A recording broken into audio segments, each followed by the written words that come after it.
Olá, bem-vindo ao programa Brasil Seguro. Eu sou Alberto Pfeiffer, o seu anfitrião, coordenador do Grupo de Análise de Estratégia Internacional, o DSI, Defesa, Segurança e Inteligência, ligado à Escola de Segurança Multidimensional do Instituto de Relações Internacionais da Universidade de São Paulo, em parceria com o Instituto de Estudos Avançados, num projeto da IPTV, emissora disponível a quase 16 milhões de domicílios, atingindo 50 milhões de telespectadores em todo o Brasil, pelo canal 579 Banda KU ou 23 Nova Parabolic Sky, além do Instagram e do YouTube, www.iptv.com.br, @IPTVOficial.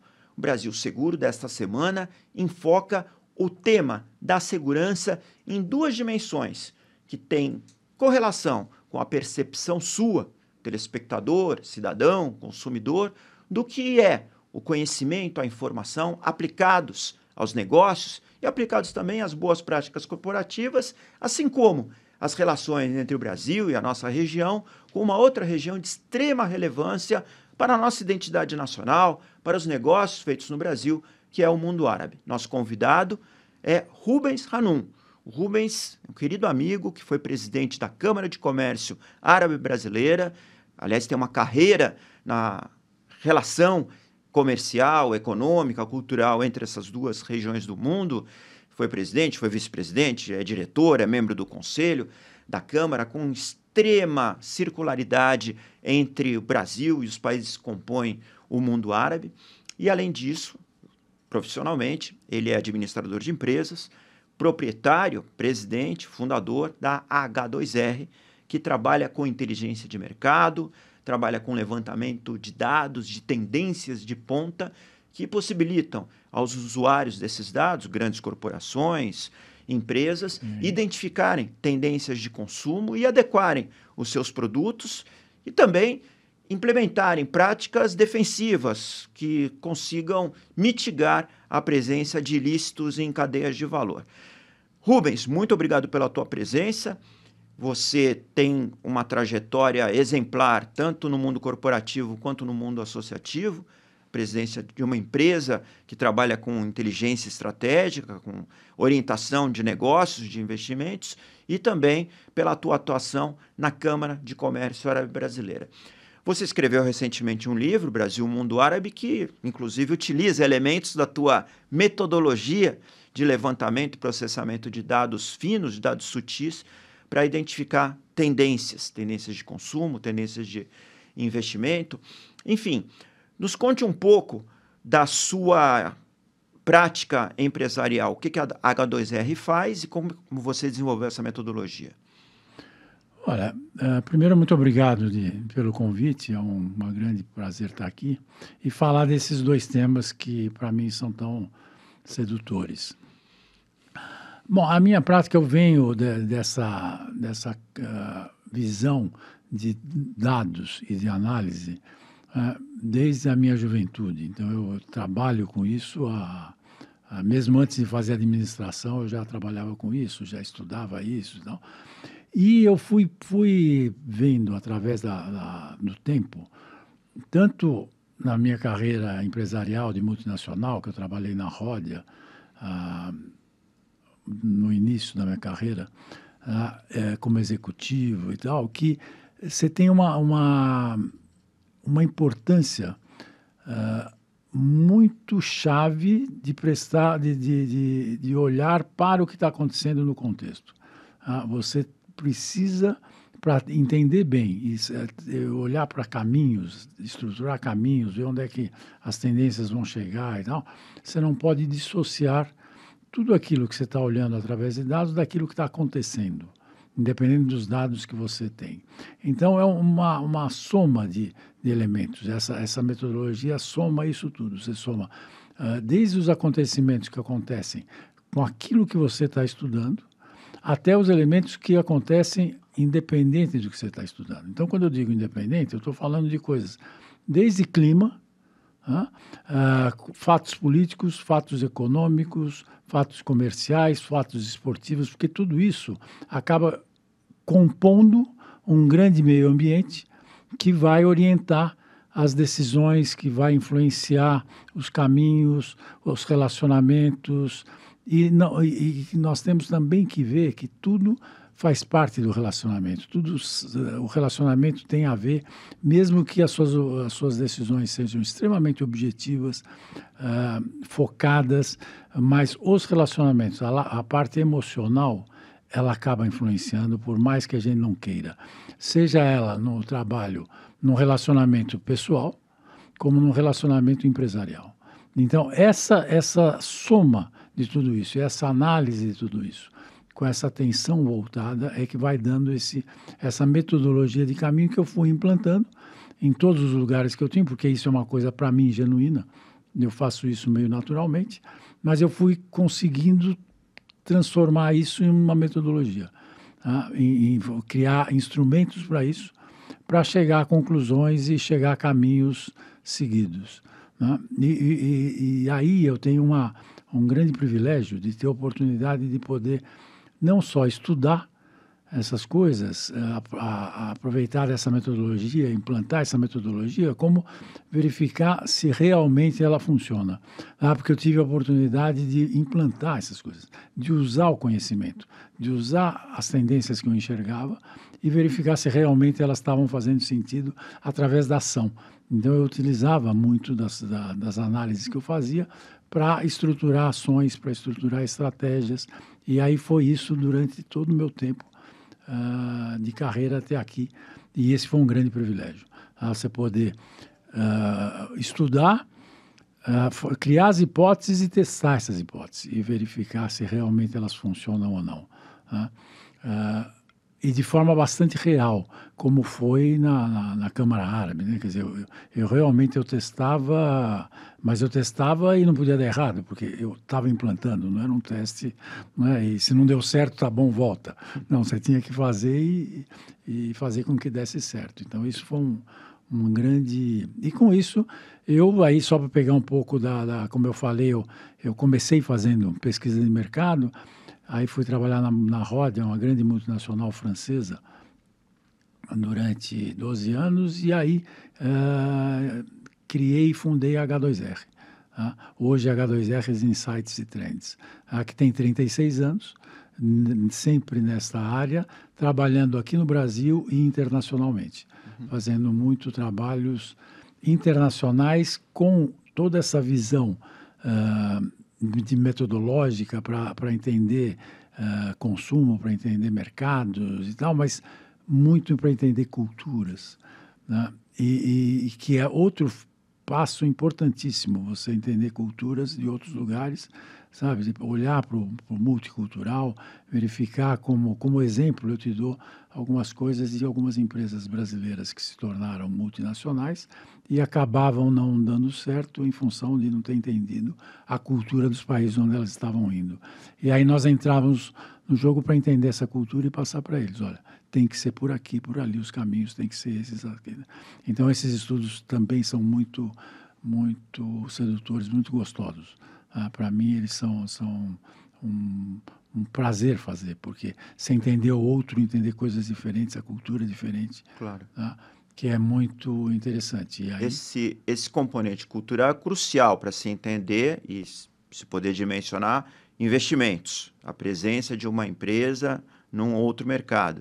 E a tua experiência na Câmara Árabe certamente contribuiu muito, até para você aperfeiçoar a metodologia, porque você pôde experimentar isso, né, na tua prática, na direção dessa importante entidade. Mas eu gostaria de te perguntar uma coisa. Quando você começou a explicar a metodologia, você falou que você compõe um meio ambiente no qual todos os fatores, todos os fatos importam. Você notou, ao longo desses 36 anos de existência da H2R, que trabalha com tendências, com inteligência corporativa, uma alteração quanto ao peso relativo da variável segurança pública, da percepção da população quanto à segurança, e como isso, se é que sofreu alteração, qual foi a dinâmica pertinente a essa variável? Olha, sim, percebi essa influência e esse movimento, tá, que o Brasil veio tendo em relação à segurança. E aí, desde preocupações leves, uma coisa menos importante, até você ter fatores que influenciam todo o comportamento das pessoas. Para te dar uma ideia, e também para falar que isso, e você sabe melhor que eu, não é uma coisa também que nasce do dia para o outro, né? É um movimento que vem e ele é antigo. Nós temos um projeto que a gente faz na H2R que chama Flash do Comportamento. É um estudo que a gente estuda... Flash do comportamento. Do comportamento. Tá. Que a gente estuda o que tá passando pela cabeça da população ou dos empresários naquele momento. E como é que você faz isso? É pesquisa pelo telefone, de campo? É pesquisa. Hoje está mudando, né? Era muito pesquisa de pessoal, né? Hoje já é telefone, já é internet. Hoje você tem uma série de outras fontes, né? De técnicas para pegar esse dado. E essas pesquisas, uma delas... há muito tempo atrás, pegou uma preocupação importantíssima, que depois a gente veio a discutir muito, mas até agora o Brasil não mudou, que é a diminuição da idade penal. Essa preocupação com a diminuição da idade penal vem de uns 25 anos para cá, apareceu como preocupação. Dos 18 anos, maioridade... De 18 anos passar para 16. Tá. Né? Isso vem de 20, 25 anos atrás, eu não tenho a data exata, mas que já era uma preocupação da população. Quer dizer, então por aí você vê que não é uma coisa que, sabe, que você fala assim, opa, nós estamos aí com fatores novos e tal. Não, você vem vindo com uma preocupação forte. Outra coisa que tem a ver um pouco com a segurança, um pouco indiretamente, mas tem a ver, nós temos uma investigação importante que era o que você acha, a pergunta era exatamente essa, o que você acha que deveria ser proibido e que não é no Brasil, e o que você acha que deveria ser permitido e que não é. E o principal fator que deveria ser proibido e não é, com mais de 50% das menções, é a bebida alcoólica. Também faz muito tempo. Há quanto tempo isso? Olha, devem fazer uns 15 anos, mais ou menos. Que aparece a proibição do álcool como algo que interessa a toda a população. Que interessa a maioria da população. Tá. Tá? Então, isso leva... Por que eu estou dando esses dados? Porque leva a... Você vê que, olha, são preocupações que às vezes a gente maioridade penal, proibição do álcool, são relacionadas. Estão relacionadas e que então vai trazendo essa preocupação que isso tem a ver com segurança. A segurança pública, né, por um lado, mas também uma segurança familiar, uma segurança... Sabe, fatores preponderantes à prática criminosa, né? O álcool é um deles. O álcool é um deles. Né? E coisas que eu, pelo menos naquela época... mesmo hoje, não tinha dimensão da gravidade disso. Quer dizer, a hora que você tem mais do que 50% pedindo, proíbe, é porque isso está afetando de alguma forma. Né? Então, essa preocupação com segurança, ela vem de uma forma muito fundamentada e vem de uma forma, às vezes, inconsciente. Né? Quer dizer, as pessoas dão alguns dados, mas não é uma coisa consciente, assim, que, sabe, do jeito que você pega, não, precisa aprender, precisa não sei o quê, não. Não é isso, é uma preocupação mesmo de você ter tranquilidade para andar, de você ter sossego para... E tudo isso, a hora que você não tem, isso vai influenciando o bem-estar e a forma de viver das pessoas. Né? A tensão, por exemplo, a tensão vem que as pessoas não sabem por que estão tensas, mas acabam sendo tensas e acabam gerando mais insegurança. Porque a hora que você está tenso, você tem reações que você não controla exatamente e acaba gerando insegurança nas outras, insegurança para você mesmo. Então, esse fator segurança, eu diria que ele é importantíssimo e ele aparece fundamentalmente nas relações pessoais, relações empresariais, relações de trabalho, porque também se você pensar, se você tem mobilidade, então, para você ter mobilidade e você ir trabalhar, você precisa ter segurança. Se você não tem, você limita a sua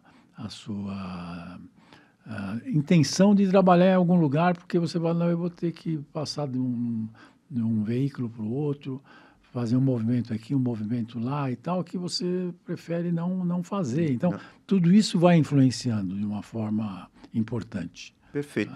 Rubens, eu vou pedir o intervalo, mas nós voltamos já nesse assunto. É um minuto só, aqui no Brasil Seguro. Até já.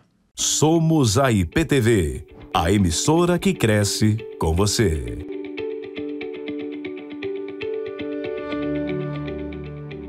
Olá, bem-vindo de volta ao programa Brasil Seguro. Nesta semana, o convidado é Rubens Hanum, foi presidente da Câmara de Comércio Árabe Brasileira e é o presidente, fundador da H2R, que trabalha com inteligência de mercado, com a detecção de tendências, de fatores que indicam mudanças de comportamento coletivo. Ele nos contava no bloco anterior que eventos identificados pela empresa dele 15, 20 anos atrás, de parte da população, como o incentivo, a busca de que a maioridade penal fosse reduzida de 18 para 16 anos e que também houvesse alguma maneira de se proibir ou coibir o consumo de bebidas alcoólicas, já apareciam em levantamentos feitos por ele, que isso indicava já uma preocupação difusa com o tema da segurança pública. Esses fatores afetam o bem-estar da população e, numa segunda ordem de fatores, numa segunda dimensão, começa a causar tensões nas pessoas, preocupações, e isso, por sua vez, aprofunda essa sensação de insegurança. E Rubens nos contava disso. E por aí vai, não é, Rubens? O aumento, quase que uma epidemia de insegurança pública, por assim dizer. Sim, isso vem vindo e vem influenciando de maneira, às vezes, não clara o comportamento das pessoas. Um outro exemplo que eu te dou, também nós fizemos um estudo para saber como é que seriam as relações de trabalho em 10 anos. Isso foi para a revista Você S.A. quando ela fez 10 anos. Então, nós estudamos os próximos 10 anos. Naquela época, que foi antes da pandemia, já aparecia a necessidade e a vontade das pessoas de trabalharem em casa, muito em função dessa mobilidade, dessa dificuldade e tal. E aí veio a pandemia, isso que é o que eu chamo de sinais fracos. Quer dizer, naquele momento aparecia um sinal fraco, que as pessoas falam, eu gostaria de ter liberdade para trabalhar em casa e tal, e esse sinal fraco virou um sinal forte, e hoje ele está implantado e tal. Mas, e tudo isso tem a ver com claro que não é só com segurança, né? Você tem a ver também com o fato de você não precisar ter uma grande mobilidade, você economizar, de você ter poder rentabilizar melhor o seu ganho e tal, mas a segurança tem muito a ver com isso, né? E eu volto a falar de uma forma até não consciente, né? Que as pessoas acabam tendo determinadas atitudes em função de se sentirem mais seguras ou menos seguras, né? Às vezes não sabe exatamente por quê, mas tem a ver com isso. Perfeito. E esses dados que você detecta, eles têm uma aplicação imediata nas empresas com as quais você interage, os seus consumidores, né, desse material. As autoridades públicas também têm acesso a isso, elas interagem com você, você faz uma inteligência de caráter privado, corporativo. Existe todo um aparato de Estado ligado à inteligência de Estado. Existe uma comunicação, vocês compartilham base de dados, ou isso é uma coisa ainda não prevalecente? Não, nós não temos isso formalizado. O que a gente tem, esses são estudos que eu estou te contando, estudos realizados dentro daquela nossa metodologia de entender o contexto, de entender o que está acontecendo, que movimentos estão acontecendo, para que a gente possa estudar os sinais e verificar tendências.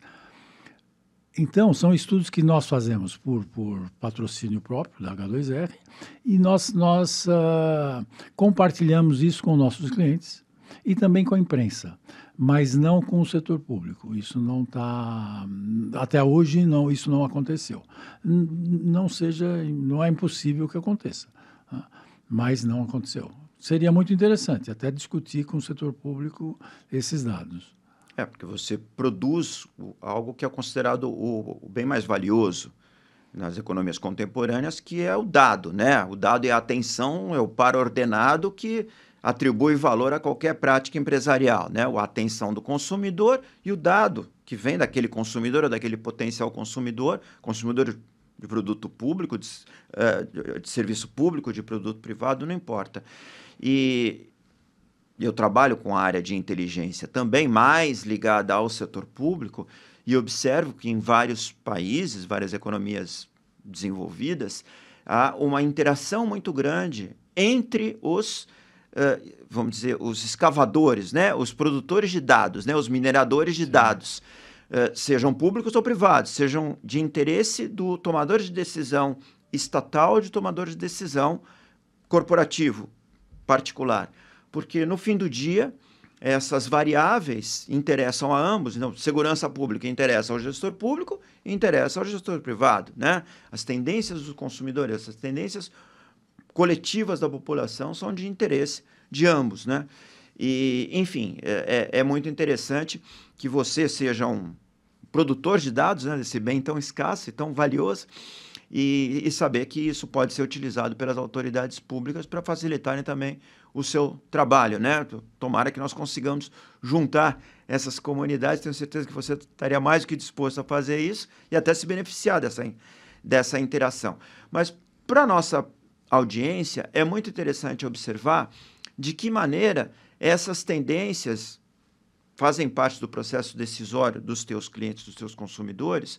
Você tem experiência pessoal na Câmara de Comércio Árabe Brasileira e acabam afetando encaminhamentos decisórios, principalmente investimentos, foco de atenção. Então, vamos dizer, na Câmara de Comércio Árabe Brasileira, que lida com as relações entre o Brasil e os 22 países, né, que fazem parte da Liga dos Estados Árabes, desde países enormes, como o Egito, né, um país com mais de 100 milhões de habitantes, até países bem menores e pouco conhecidos, como a Mauritânia, países muito ricos, como a Arábia Saudita, os Emirados Árabes, até países que não têm uma condição financeira tão privilegiada, né, como Djibouti, enfim.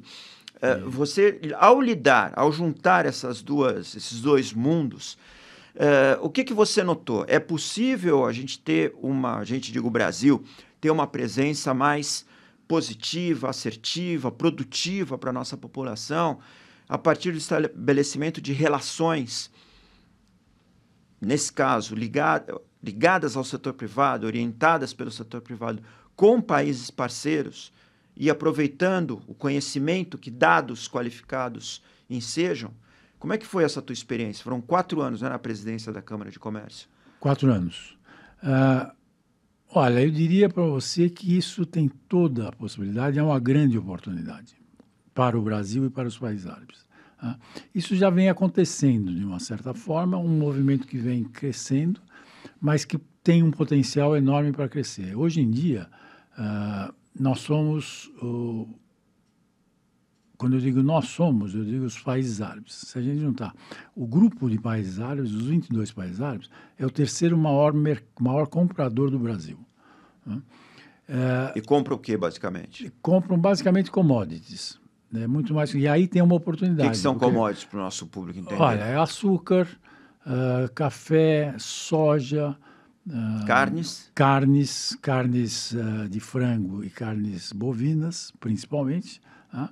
Suína, muito menos, porque os islâmicos não têm o hábito do consumo da carne suína. Isso. Pescado também? Pouco. Até mais pelo Brasil do que por eles, porque o Brasil não tem uma indústria de pescado. Aviões, presumo, que comprem? Aviões, mas poderiam comprar muito mais aviões da Embraer. Eles se interessam muito. Produtos de defesa da indústria ligada ao setor militar? Também. Produtos de defesa bastante. E pouco produto de valor agregado. Quando eu digo valor agregado, é uma sandália que eles compram, temos lá as havaianas e tal, mas, sabe, então, nós estamos começando agora a você ter carnes com produto de valor agregado, tipo hambúrguer, tipo assim, que aí é industrializado, você tem um valor maior em função disso. Mas aí tem uma grande oportunidade de você desenvolver o produto com valor agregado. E aí, isso é recente, por exemplo. Nós passamos a ser o terceiro maior mercado, depois de ser o quinto por muito tempo, lá na minha gestão. Nós passamos de quinto para terceiro maior mercado com isso. E por que eu digo que é uma grande oportunidade? Porque os árabes, eles valorizam demais a imparcialidade, a fidelidade e o relacionamento. E vem no Brasil um parceiro muito fiel. Quer dizer, deixa eu só entender. Os países árabes importam muita coisa. Muita coisa. De outros países, China, Estados Unidos, Europa, os países próximos a eles. Mas eles valorizam muito aspectos ligados aos relacionamentos humanos. Fidelidade, imparcialidade, a confiança. Prezam muito esse contato interpessoal. Sem dúvida. E se baseiam muito nisso para tomarem decisões de longo prazo. Isso. A amizade conta, a confiança conta. E eles notam no brasileiro um bom parceiro. Notam um bom parceiro porque o Brasil recebeu muito bem os árabes. Né? De muito isso lá tempo, atrás. Lá atrás, 100 lá anos atrás, 150 anos. Tá. Quando começou essa imigração, em fluxos organizados, acordos entre o Império Brasileiro, o Império Otomano, então, que também dominava aquela região toda. Que foi o Dom Pedro II, visitou os países árabes pela primeira vez. E aí uma curiosidade, o Dom Pedro II falava árabe. Então ele visitou 2 vezes. Agora, o Dom Pedro II visita os países árabes num tempo em que visitar os países árabes queria dizer tomar um navio com várias escalas e passar 3 ou 4 semanas no oceano, ficar lá um bom tempo e percorrer aquelas regiões em ferrovias ou principalmente carruagens, cavalo, e depois voltar. Quer dizer, ele deve ter tido uma excursão lá que durou alguns meses. Sem dúvida, sem dúvida. E aí estabeleceu contatos, deve ter sido muito bem-quisto, porque poucos, creio, imperadores se mobilizavam, né? Então, isso foi criando, sabe, esse relacionamento. E aí os árabes vieram para o Brasil, às vezes um pouco meio sem querer, às vezes propositalmente, mas vieram para o Brasil e foram muito bem recebidos e foram constituindo famílias aqui. Hoje nós temos de 6% da população brasileira é descendente de árabe. Quer dizer, dos nossos 210 milhões de habitantes, algo como quase 15 milhões de brasileiros. Perto de 15 milhões de brasileiros são... Tem alguma atribuição árabe. Isso. Tem um avô, um tio, um pai, enfim, alguém ali na sua árvore genealógica, é libanês, é sírio, veio para cá com o passaporte do Império Otomano, se estabeleceu aqui, criou família, fez negócio. E isso está concentrado em São Paulo? Não, é muito interessante porque como os árabes eles se deram muito bem aqui no Brasil, eles foram se diversificando em locais, né? Então, se você olhar hoje a população árabe no Brasil, ela se distribui igualmente à população brasileira. Você tem mais em São Paulo, porque você tem mais em São Paulo população brasileira, e assim por diante. A porcentagem é muito parecida. Mas está, né, tradicionalmente nos 27 estados da federação. 27 estados da população. E está em todos os setores, né? Então, você pega o setor artístico, o setor esportivo, médico, educação, político, empresários, tanto agricultores. Que você tem agricultores, você tem políticos que a gente conhece que são descendentes de árabes e que fizeram carreira e tal, e o Brasil. Então, isso tudo faz com que os árabes veem o Brasil de uma forma muito agradável, muito gostosa. Eles atestam isso até hoje. Os parceiros, os amigos árabes falam: vocês são um país que nos receberam bem. Claro, queremos fazer mais negócio você com tem vocês. Que lembrá-los, também faz parte da nossa política. Sim. Né? Então, a hora que você lembra isso, eles abrem um sorriso e abrem as portas mesmo. Eles veem que vale a pena. Tá? E também através do tempo, né? O Brasil sempre foi um país neutro em relação às brigas e às guerras árabes. Então, isso fez também com que eles reconhecessem muito o Brasil como um parceiro muito importante. Um exemplo forte foi na pandemia. O Brasil não fechou as fronteiras da segurança alimentar, quer dizer, porque eles produzem muito pouco alimentos. Então, eles dependem de alimentos dos países exportadores. E o Brasil é um dos principais fornecedores. E o Brasil não fechou as fronteiras. a ministra, eu fui para os países árabes com a ministra, na época. Tereza Cristina, ministra da Agricultura. Fizemos lives com ela e com o secretário-geral da Liga dos Estados Árabes, que é quem coordena, e aí foi conversado, logo no primeiro mês da pandemia, conversado que não, o Brasil não fecharia as fronteiras para eles ficarem sossegados e tal. Então, tudo isso vai criando essa confiança e esse relacionamento de parceria mesmo, né? Quer dizer, e aí nós precisamos criar mais esse relacionamento, nós temos que estimular esse relacionamento, porque é muito importante, quer dizer, eles, na cultura árabe, o relacionamento é importantíssimo, tanto que se você for lá, e tem algumas coisas importantes a serem seguidas. Mas nós vamos pegar esse ponto, Rubens, no próximo bloco do Brasil Seguro. É um segundo só. Até já. Acompanhar a programação da IPTV ficou ainda mais fácil. De qualquer parte do mundo, você pode assistir tudo ao vivo por meio do aplicativo IPTV Play, disponível para Android e iOS. Pelo site www.iptv.com.br. E se quiser rever nossos conteúdos, basta seguir a página da IPTV no YouTube, clicar no sininho para ativar as notificações de vídeos novos e ficar por dentro de tudo. Aproveite para assistir nossos programas também pelo YouTube. Venha ser integrante do nosso time. IPTV, a TV que cresce com você.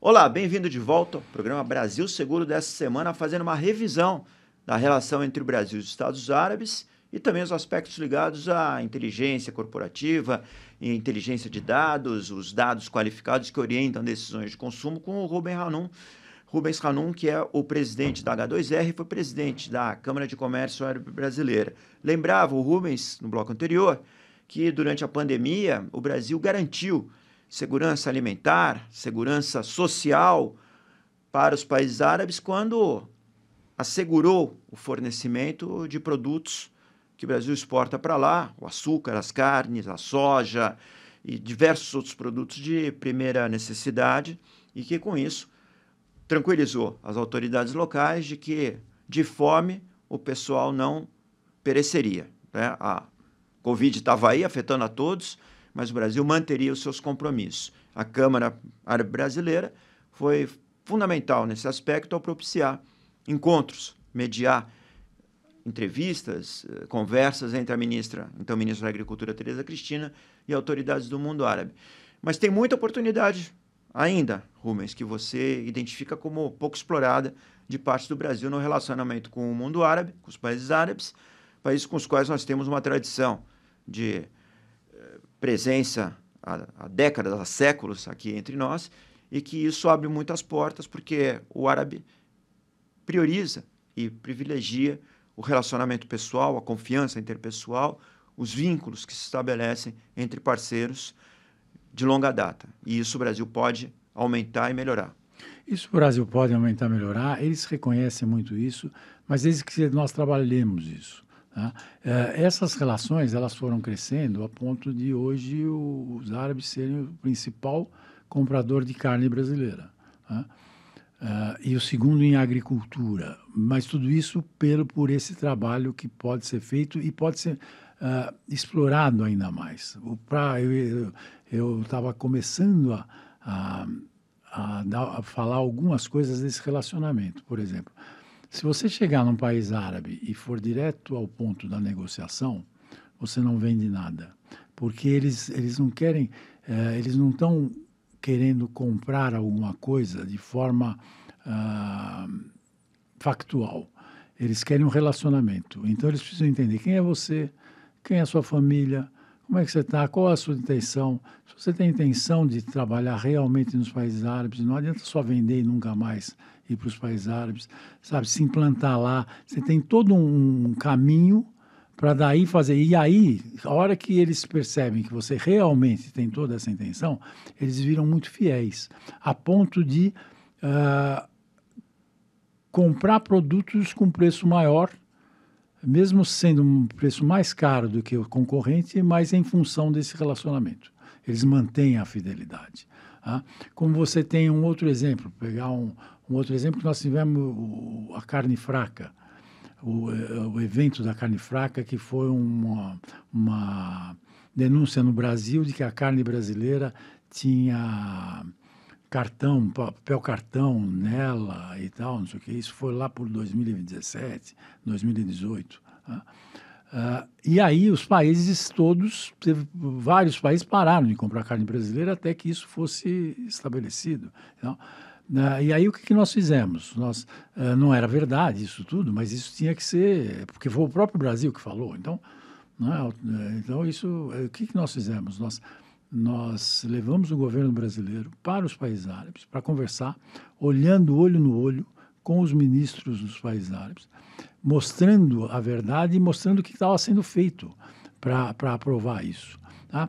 Isso fez com que os países árabes que tinham parado de comprar voltassem a comprar e alguns passassem a comprar mais. Então, nós passamos a vender mais carne depois disso, tá? Em função desse relacionamento, em função dessa transparência. Eles reconhecem muito, em função desse respeito de ir lá, sabe, conversar com eles no tete-a-tete. Tanto que na pandemia foi um desafio, porque o árabe valoriza muito o olho no olho, né? E a hora que você não podia viajar para lugar nenhum, esse foi um grande desafio, mas que foi superado. Nós fizemos um fórum econômico Brasil-Países Árabes, online com 10 mil pessoas. Então, foi uma coisa muito... Por isso que eu digo que, sabe, nós podemos aproveitar muitas oportunidades que tem em função desse nosso bom relacionamento. Agora, o que a gente precisa fazer é aproveitar esse conhecimento e esse relacionamento que nós temos com os árabes para realmente criar estratégias vencedoras. Sabe, não vem do nada. As coisas não vêm do nada, o vender não vem do nada, a parceria estratégica que nós precisamos montar não vem do nada. Nós precisamos ter estratégias montadas para isso. Uma das estratégias que eu acho bastante importante é criar um plano de marca Brasil específico para os países, valorizando o que eles valorizam, sabe? Sendo transparente com eles, mostrando e coisas, por exemplo, que eles admiram muito, mas que a gente acaba não valorizando o que está por trás dessas coisas. Por exemplo, como o mundo inteiro admira muito o nosso carnaval. E acha o carnaval fenomenal, a maior festa do mundo e tal, não sei o quê. Agora, nós temos que sair dessa linha de valorizar o carnaval porque ele é bonito e tal, e mostrar o que está por trás do carnaval. Se você olhar o que está por trás do carnaval, você vai ver a qualidade brasileira, a qualidade do profissional brasileiro, a criatividade do brasileiro, o envolvimento do brasileiro. Lá você tem 5 mil pessoas desfilando em uma hora, coordenadamente, que treinaram o ano inteiro vestindo uma roupa pesadíssima e que não ganham nada para isso. Quer dizer, isso é uma qualidade de envolvimento, de dedicação, sabe, que é muito valorizado. Nós temos que mostrar essas coisas, sabe, essa organização. Como é que se organiza? Sabe, então essas coisas a gente pode aproveitar bastante. Por exemplo, a Arábia Saudita está se abrindo muito, né? E ela tem inclusive um Ministério do Entretenimento, que é para levar entretenimento mundial para os sauditas. E conversando com eles estavam muito interessados, naquela época que eu conversei sobre isso, em conversar com as empresas de promoção de eventos brasileiros, porque nós sabemos muito bem organizar eventos de entretenimento. Nós sabemos muito bem organizar uma Copa do Mundo, uma Olimpíada, um show, uma Fórmula 1, sabe? Então, eles estavam muito interessados em importar isso do Brasil, esse conhecimento, esse serviço. Isso é muito importante, um parênteses breve, a Arábia Saudita, o reino da Arábia Saudita, que é muito rico em petróleo e hidrocarbonetos em geral. A gestão de Mohammed bin Salman, que é uma gestão de fato, né? Ele ainda é o príncipe herdeiro, mas ele tem uma visão estratégica para o país, percebendo que as fontes de energia que contribuem para o aquecimento global, petróleo notadamente, tem a sua limitação no uso ao longo do tempo, que isso se esgota, tenta fazer uma conversão da Arábia Saudita para uma economia contemporânea, moderna, sintonizada com tendências globais, dentre elas o entretenimento. Vem em processamento uma abertura do país, dos costumes, da permissão de entrada de estrangeiros e o incentivo a investimentos nessas áreas de maior valor agregado, serviços e entretenimento. Por exemplo, futebol. A Arábia Saudita se transformou num grande ator, num grande jogador da economia do futebol. Hoje tem uma liga muito valorizada e é uma das grandes patrocinadoras de novos torneios, né? Esse Campeonato Mundial de Clubes, por exemplo, e vai sediar Copa do Mundo e coisa do tipo. Então, uma aproximação estratégica com a Arábia Saudita, que enseje a troca de experiências de entretenimento, do conhecimento, da expertise de se fazer isso no esporte, nas artes, na cultura, é um caminho para o Brasil.